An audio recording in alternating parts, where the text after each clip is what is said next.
నెలల తరబడి ఎన్ని మందులు వాడినా మీ మోకాల నొప్పులు తగ్గట్లేదా? ప్రాణ పెయిన్ క్లినిక్ లో అత్యాధునిక చికిత్స. గత 2 రోజులుగా విస్తారంగా ఏపీ వ్యాప్తంగా వర్షాలు కురుస్తున్న నేపథ్యంలో విజయవాడ మొత్తము కూడా జల దిగ్బంధనంలో చిక్కుతుందనే చెప్పాలి. ముఖ్యంగా ఇక్కడ మనం నున్న దగ్గర ఉన్నాము, నున్న రోడ్లో ఉన్నాము. బుడమేరు కట్ట తెగిపోవడంతో ఈ రోడ్డు అంతా పూర్తిగా బ్లాక్ అయిపోయింది. వందలాది కుటుంబాలు ఈ రోడ్డు నుంచి రోజు కూడా వారి వారి పనుల నిమిత్తం జీవనం సాగిస్తూ ఉన్నప్పటికీ వాళ్ళందరూ కూడా వారి వారి ఊర్లకే పరిమితం అయిపోయారు.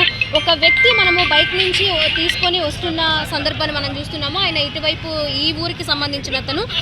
సో అటు వెళ్ళి తన పని నిమిత్తం ఈ వాగు పొద్దు నుంచి కూడా రోడ్ అంతా బ్లాక్ అయిపోవడము, బుడమేరు కట్ట తెగిపోయి వాటర్ అన్ని కూడా ఇటు రావడము, చాలా ఊళ్ళన్నీ నిండిపోవడం కూడా మనం చూస్తూ ఉన్నాము. ఎంతో మంది వాహనదారులు వెళ్ళడానికి కూడా ఇబ్బందికరంగా మారడంతో వాళ్ళందరూ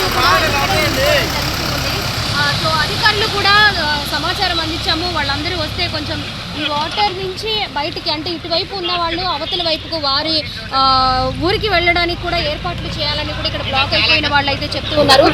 చెప్పండి, మీరు ఎక్కడి నుంచి వస్తున్నారు? ఎప్పుడు బ్లాక్ అయ్యారు మీరు అక్కడ? మరి బైక్ తీసుకొని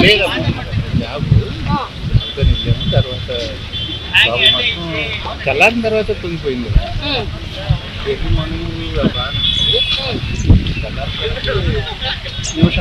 పెరిగిపోయింది. అక్కడ ఎవరైనా అంటే ఇంకా పెరిగే అవకాశం ఏమైనా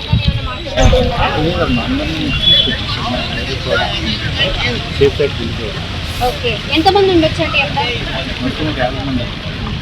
అందరూ వచ్చేసారు, ప్రమాదం ఏం లేదు.